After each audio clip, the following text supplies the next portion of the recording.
코로나가 준 가장 큰 선물은 가정이다라고 말하는 사람도 있습니다. 가족이 얼마나 소중한가를 새삼 이번에 알게 되었다는 말입니다. 얼마 전에 중앙일보를 비롯한 여러 일간지 신문에서 서구 사회에서는, 외국에서는 코로나가 오고 부부간에 이혼하는 그 사례가 많이 늘었다고 그렇게 했습니다. 코비 디볼스, 코로나 이혼이라는 신조어가 생길 정도라 그렇게 했습니다. 부부가 같이 있는 시간이 많아지면서 갈등과 다툼이 많아진 것이겠죠. 그런데 우리나라는 정반대의 현상이 일어나고 있다고 그렇게 했습니다. 삼성생명연구소에서 인생금융연구소에서 조사한 바에 따르면은 우리나라는 코로나 기간 동안에 이혼이 많이 줄어들었다 그렇게 합니다. 5년 만에 최대로 줄었고 작년에는 18%나 줄었다는 그런 통계를 이야기했습니다. 그리고 그 이유가 무엇인가에 대해서 분석한 것이, 첫 번째는 거리 두기로 인해서 술을 덜 마시기 때문이다 그렇게 했습니다. 그 다음에 두 번째가 친인척 간의 왕래가 줄어들었기 때문이다. 시댁 문제, 처가 문제 같은 친인척 관계에서 우리나라 사회에서 특히 오는 부부 간의 갈등이 많이 줄어들었다는 것이죠. 그리고 또 다른 이유가 경제적인 요인입니다. 돈이 없어가지고 이혼을 하고 싶어도 못한다고 합니다. 그래서 돈 많이 벌어서 잘 살면 이혼하자, 아마 그렇게 하는 것 같습니다. 그래서 여기에 대한 반론도 있습니다. 이 통계는 단기간의 효과를 말하는 것이고, 코로나가 가정에 미치는 실제적인 영향은 나중에 나타날 수 있다, 그렇게 이야기를 했습니다. 하지만 코로나가 가져다 준 선물이 가정이라는 말이 교회는 또 다른 의미로 받아들이고 있습니다. 교회는 이것을 하나님이 주신 기회로 그렇게 생각을 하고 있습니다. 그동안 한국교회가 가정이 굉장히 소중했는데 그 가정사역을 너무 소홀히 했다 하는 점이고, 또 여러 가지 한국교회가 부족했던 점을 깨닫게 해주는 그런 기회가 되었다는 말입니다. 그 중에 한 가지가 가정예배를 세워야 한다는 그 자각을 한국교회가 하기 시작했습니다. 그리고 또 둘째는 건강한 가정을 세워가는 가정사역이 얼마나 시급한가 하는 것을 알게 해 주었다는 것이고, 그 다음에 세 번째는 남편들, 아버지들의 신앙이 얼마나 중요한가, 신앙을 세워야 한다는 숙제를 한국교회에 던져주었다 그렇게 이야기를 합니다. 오늘부터 아빠가 가정예배 세미나를 합니다. 아빠가는 아무리 바빠도 가정예배를 드리자라는 말이지만은 실제로 아버지를 신앙의 가장으로 그렇게 세워져야 한다는 그런 뜻도 함께 내포가 되어 있습니다. 자녀들이 신앙에 가장 많이 영향을 받는 사람이 아버지라 그렇게 이야기를 하는데요. 그래서 아버지의 신앙, 남편의 신앙을 세우는 것이 무엇보다 중요한 것입니다. 그래서 우리 교회도 이 사역을 시작을 하려고 합니다. 물론 부족한 점들이 많이 있겠으나 시작이니까 앞으로 함께 고민하고 기도하면서 또 이 시대적인 사명을 우리가 감당해 나갔으면 좋겠습니다. 오늘 읽은 에베소서 5장 21절에서 6장 9절까지 다는 안 읽었습니다만은 6장 9절까지는 우리 삶의 중요한 세 가지의 인간관계에 대한 권면이 나옵니다. 모두 가정에서의 관계에 대한 권면이고, 가정의 행복을 위해 주님이 주시는 그런 말씀인데요. 남편과 아내 관계, 그 다음에 부모와 자식 간의 관계, 그 다음에 주인과 종, 옛날에는 가정에서 주인과 종이 이렇게 했으니까 주인과 종의 관계에 대해서입니다. 바울이 각각의 관계에 대해서 권면한 내용을 한번 보시면은, 부부 간에는 아내는 남편에게 복종하라 그렇게 말했고, 남편은 아내를 사랑하라 했습니다. 그 다음에 부모와 자식 간에는 자녀는 부모를 순종하고 공경하라 그렇게 했고, 부모는 자녀를 노엽게 하지 말라 그렇게 했습니다. 또 종과 상전과의 주인과의 관계에서도 종은 상전에게 순종하라 그렇게 했고, 상전은 주인은 종을 위협하지 말아라 그렇게 말했습니다. 여기서 공통적으로 나오는 말이 뭐냐면은 순종하라는 것인데, 사회적인 약자라 할 수 있는 여자와 아이들과 종업원들에게, 종에게 이렇게 순종하라 하는 권면이 지금 우리 시대에서 이야기할 때는 굉장히 시대착오적인 것 같고, 그래서 아주 불편하게 들릴 수 있습니다. 우리가 이런 말씀을 어떻게, 권면을 어떻게 받아들여야 하는가 싶은데요, 이 말씀이 가능하게 하는 몇 가지 원칙들을 우리가 살펴보겠습니다. 먼저는 오늘 권면이 사랑하라라는 대계명의 안에서 주신 말씀이라는 것입니다. 오늘 본문에 나오는 여러 가지 권면들을 좀 더 자세히 보면은 결국 기본적으로 같은 말씀을 하고 있습니다. 사랑하라, 서로 사랑하라는 말씀입니다. 그러니까 사랑하라라는 말씀을 다른 상황에서 다르게 표현을 한 것이죠. 남편과 아내 사이, 부모와 자식 간에, 또 주인과 종의 사이에 이것을 적용한 것입니다. 복종하고 순종하고 존경하고 하는 것은 다 사랑하라라는, 사랑이 전제되지 않으면 가능하지 않은, 실천할 수 없는 것들입니다. 우리가 지난 특세 동안에도 에베소서를 주로 보았습니다마는, 에베소서 말씀을 두 부분으로 나눈다 그렇게 볼 때에 1장에서 3장까지는 우리는 하나님의 예정을 따라서 그리스도의 구속을 통해서 부르심을 받았다라는 것을 서술적으로 그렇게 설명을 하는 부분입니다. 이게 교회라 하는 것이죠.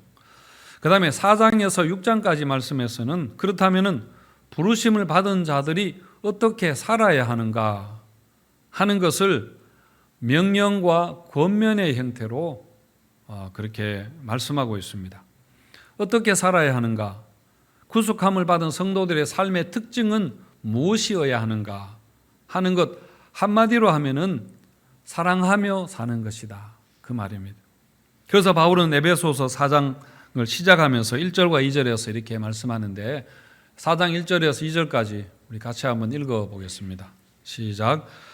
그러므로 주 안에서 갇힌 내가 너희를 권하노니 너희가 부르심을 받은 일에 합당하게 행하여 모든 겸손과 온유로 하고 오래 참음으로 사랑 가운데서 서로 용납하고, 사랑 가운데서 하면서 사랑에 대해서 이야기를 하고, 5장을 시작하면서도 같은 권면을 합니다. 5장도 우리 1절 2절 같이 한번 읽겠습니다. 시작. 그러므로 사랑을 받는 자녀같이 너희는 하나님을 본받는 자가 되고 그리스도께서 너희를 사랑하신 것 같이 너희도 사랑 가운데서 행하라. 겸손하고 온유하고 오래 참고 용서하고 했지만은 다 같은 말을 하는 겁니다. 사랑하라라는 말입니다. 그리고 이 사랑은 일반적인 우리의 감정에서 나오는 그런 선한 감정의 사랑이 아니라 그리스도를 본받은 사랑, 그러니까 우리 위해서 십자가에 죽으신 그 사랑, 더 사랑, 큰 사랑에 근거한 그 사랑이라는 말입니다. 그런데 이런 사랑을 통한 신앙을 형성하는 곳이 어디인가? 물론 교회이기도 합니다만 바로 가정에 우리가 먼저 적용을 할 수 있습니다. 하나님이 모든 사람에게 직접 찾아갈 수 없어서 엄마를 세상에 보냈다라는 말도 합니다만, 가정에서 엄마를 통해서, 아버지를 통해서 이 사랑을 일깨우고 사랑을 그렇게 가르칩니다. 아이가 태어나고 나면은 어머니는 그 아이를 바라보면서 계속해서 사랑의 미소를 지어 보입니다. 그러면 오랜 시간이 지난 후에 그 아이는 그제서야 그 미소에 반응을 하게, 응답을 합니다. 어머니가 아이의 마음에 계속해서 미소를 통해서 또 모든 표정을 통해서 사랑을 일깨워주는 겁니다. 그 아이에 있는 사랑을 깨워주는 것입니다. 그리고 그 아이 마음에 사랑에 이제 일깨워지기 시작했을 때에 그 다음에 지성과 감성과 사회성과 같은 다른 요소들이 싹트고 이제 자라가게, 지각하게, 깨어나게 된다고 그렇게 말하죠. 그래서 그 어머니의 사랑이 신앙을 형성하는 첫 번째 단계입니다. 그리고 가정은 사랑 가운데서 신앙을 배양하는 곳입니다. 신앙을 자라가게 하는 곳입니다. 어느 유튜브에서 거기 나온 패널이 이런 이야기를 하던데요. 인간이 무엇인가 하는 것에 대해서 그분이 내린 정의가 무엇인가 하면은 인간은 기억하는 존재다. 그렇게 말했습니다. 그래서 내가 누구인가 하는 것은 내가 무엇을 기억하는가 하는 것이고, 그래서 나는 나의 기억의 집합체이다. 그렇게 이야기를 했습니다. 내가 그 치매가 걸리거나 하면은 전혀 다른 인격체가, 다른 내가 되어버리는 다는 점에서 굉장히 일리 있는 이야기죠. 그런 의미에서 가족이라는 것은 생물학적이고 유전적인 요소를 공유하는 집단이라기보다는 기억을 공유하는 집단이기 때문에 가족관계가 특별하다, 그렇게 이야기를 했습니다. 여러분, 사실 가족만큼 많은 시간 동안 같은 기억을 공유하는 그런 집단이 어디에 있겠습니까? 우리가 가족들은 같이 자고 또 같이 일어나고 함께 밥을 먹고 수많은 대화를 나누게 되고 그야말로 모든 것을 공유하게 됩니다. 어릴수록 더 많은 것들을 가족들이 함께 공유를 하게 됩니다. 그래서 가족애가 특별한 것이고, 어린 시절의 그 기억이 그 사람의 성품과 기질과 지성과 또 삶의 진로를 형성하게 되고 그야말로 그 사람의 평생을 좌우하게 되는 것이죠. 여러분, 그리고 신앙 전수가 가장 잘 일어나는 곳도 바로 가정입니다. 그래서 가정 예배가 얼마나 중요하고 부모의 신앙관이 자녀들의 신앙과 인생 전체에 얼마나 지대하게 영향을 미치는지 모릅니다. 제가 지난 여름 휴가 때 고향에 갔습니다. 제 원래 고향은 청송이지만은 고등학교 때부터 대구에 나와서 살았기 때문에 청송과 대구가 모두 저에게는 고향인 셈입니다. 그런데 고향을 떠난 지가 제가 벌써 20년이 훨씬 넘었기 때문에 그동안에 그 고향이 너무 많이 변했습니다. 새로운 길이 생기고 새로운 빌딩들이 들어서서 그냥 표면적으로는 다 바뀐 것 같지만은, 근데 거짓말 조금 보태서 저는 지금도 눈 감고도 다 찾아갈 수 있고 여기가 어딘지를 다 알 수 있었습니다. 왜냐하면은 고향에 대한 지식은 제가 공부해서 습득한 것이 아니라 그야말로 어릴 때 거기에서 몸으로 그것을 제가 익혔기 때문에 제 영혼에 그야말로 고향에 대한 모든 것이 다 이렇게 입력되어 있어서 그렇습니다. 우리가 운전을 하는 것을 보더라도 그렇죠. 우리가 운전하면서 여러분 두뇌를 거의 생각을 거의 하지 않습니다. 운전에 관한 지식을 이렇게 체계적으로 작동 지금은 어떻게 해야 되고 이 생각 전혀 하지 않습니다. 운전할 때 옆에 사람 타면은 옆에 사람과 치열하게 막 격론을 할 때도 있지 않습니까? 그렇게 이야기를 하다 보면은 어느덧 도착해 있기도 하고, 때로는 그렇게 하면 안 됩니다만은 불법입니다만은 핸드폰을 하면서 우리가 운전을 많이 하잖아요. 그렇게 핸드폰을 하면서도 막 이렇게 이야기할 거 다 하고, 그렇지만은 운전을 합니다. 깜빡이도 넣고 추월도 하고 브레이크도 밟고 그러면서 또 한 손으로 커피를 마셔가면서 아무 생각 없이 저절로 그렇게 운전을 하게 됩니다. 그렇게 여러분, 운전이 우리에게 정보로 입력이 되어 있는 것이 지식을 따라서 운전하는 것이 아니라 형성이 되어 있습니다. 우리 몸에 형성이 되어 있어서 그렇게 하는 것이 가능하다는 이야기죠. 여러분, 신앙도 마찬가지입니다. 신앙이 우리에게 정보로 그렇게 자꾸 입력이 되는 것이 아니라 가족 간의 추억을 통해서 사랑 안에 이 신앙이 형성이 되어 있으면은 그 신앙은 우리의 모든 전인격이 되는 것입니다. 그런 의미에서 가정을 건강한 믿음의 가정으로 세워가는 일이, 특히 어린 자녀들에게 신앙 교육이, 가정 예배가 정말 중요하다, 시급하다는 것이죠.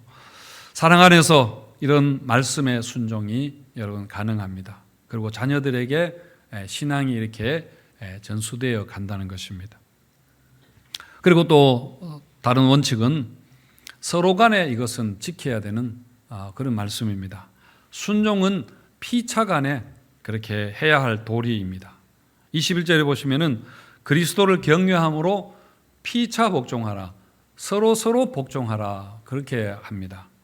바울이 에베소 교회 성도들에게 이 권면을 할 당시의 상황은 남녀 관계를 비롯해서 주종 관계, 차별이 굉장히 심했던 그런 사회였습니다.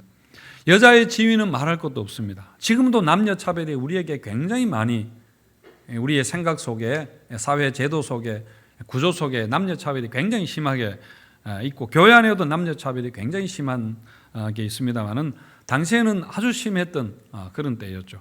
그리고 고대 사회에서는 부모가 자녀를 때리는 것은 물론이었고, 심지어 자녀를 노예로 팔 수도 있는, 가장이 절대 권한을 행사하던 그런 때였습니다. 노예도 마찬가지죠. 주인의 소유물 정도로 그렇게 되어 있었습니다. 바울은 이런 당시의 사회 풍습 안에서 지금 이 권면을 하는 것입니다.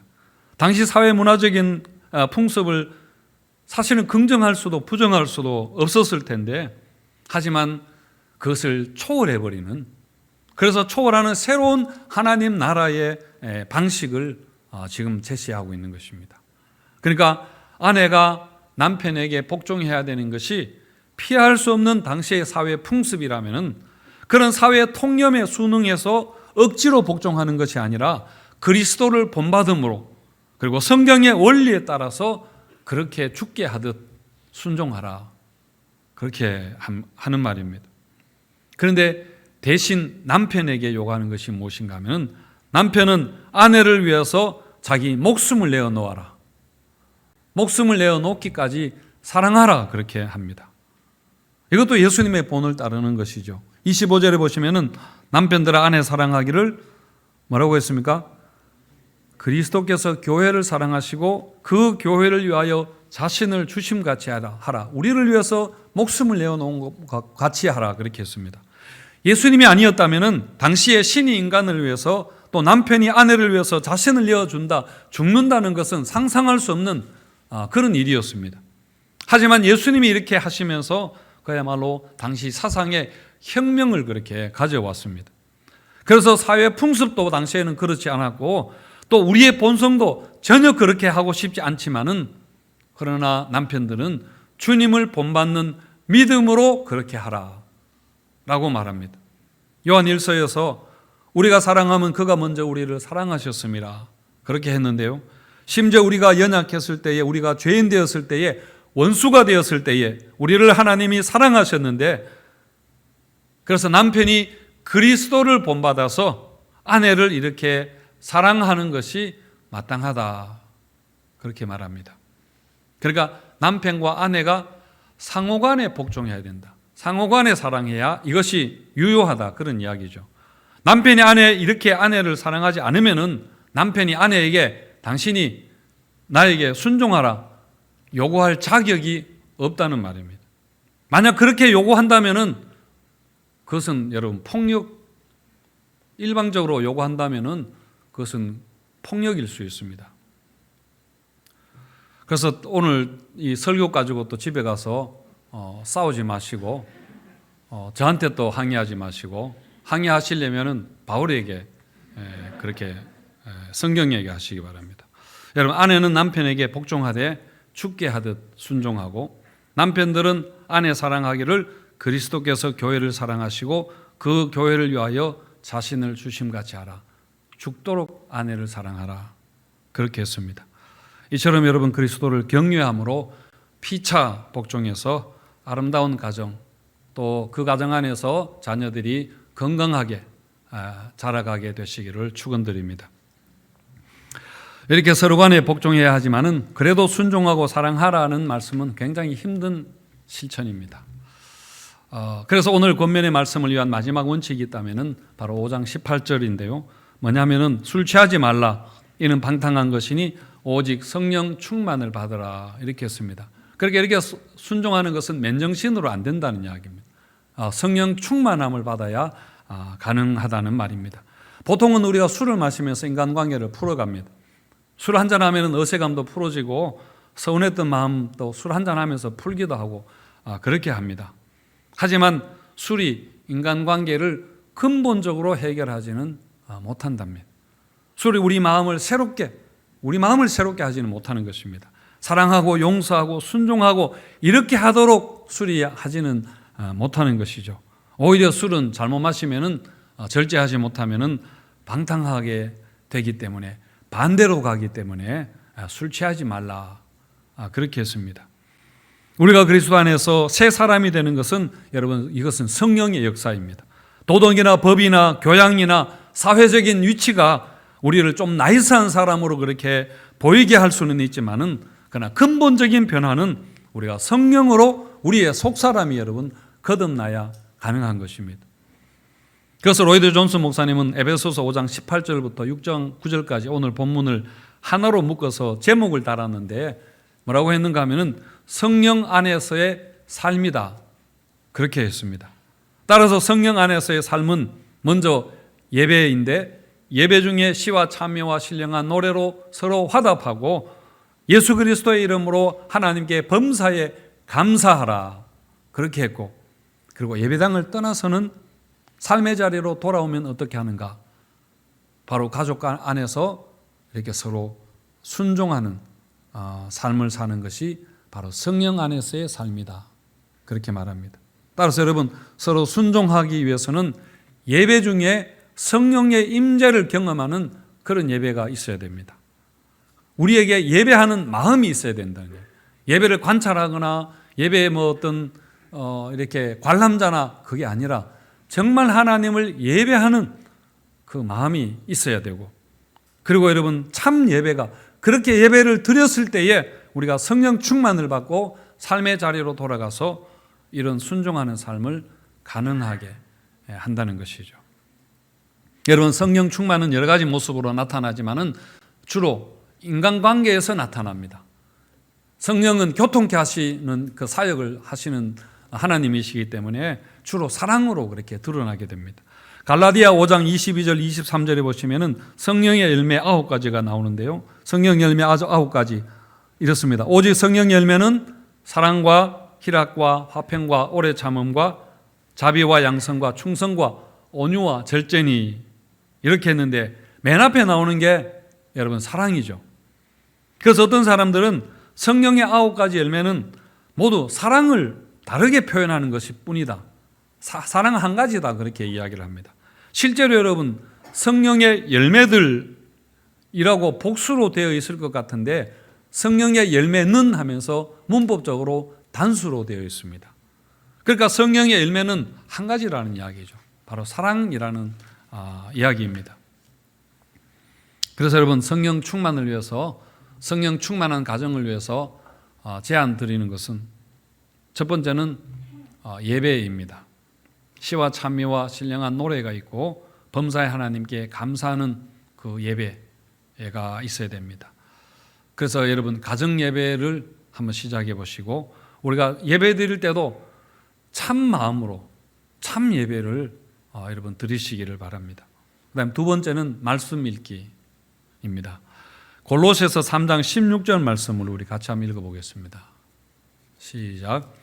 그리스도의 말씀이 너희 속에 풍성히 거하여 모든 지혜로 피차 가르치며 권면하고 시와 찬송과 신령한 노래를 부르며 감사하는 마음으로 하나님을 찬양하고. 이게 오늘 에베소서와 짝을 이루는 말씀이라 그렇게 하는데, 성령 충만 대신에 이 골로새서에서는 뭐라고 되어 있는가 하면은 그리스도의 말씀이 풍성히 거하라, 그렇게 했습니다.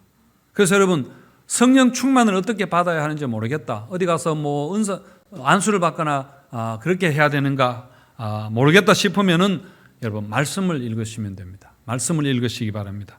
이번에 로마서 열심히 읽으시고 로마서 끝나고 나면은 매일 성경을 따라 읽으시든지, 그렇게 하시면은, 말씀을 많이 읽으시면은, 꾸준하게 읽으시면은 그게 바로 여러분 성령 충만을 받는 그런 비결입니다. 이렇게 우리 가정을 세워 나갔으면 좋겠습니다. 우리 교회 전도사님 한 분이 새해 결심으로 153 감사 노트 하기를 작정했다, 그렇게 하던데요. 153이 무엇인가 하면은 하루에 말씀 한 번 읽고, 그 다음에 5가지의 감사 제목을 찾고 그 중에서 3번 감사를 표현하는 것입니다. 감사합니다, 이렇게 해주셔서 고맙습니다 라고 이렇게 표현하기를 한다는데요.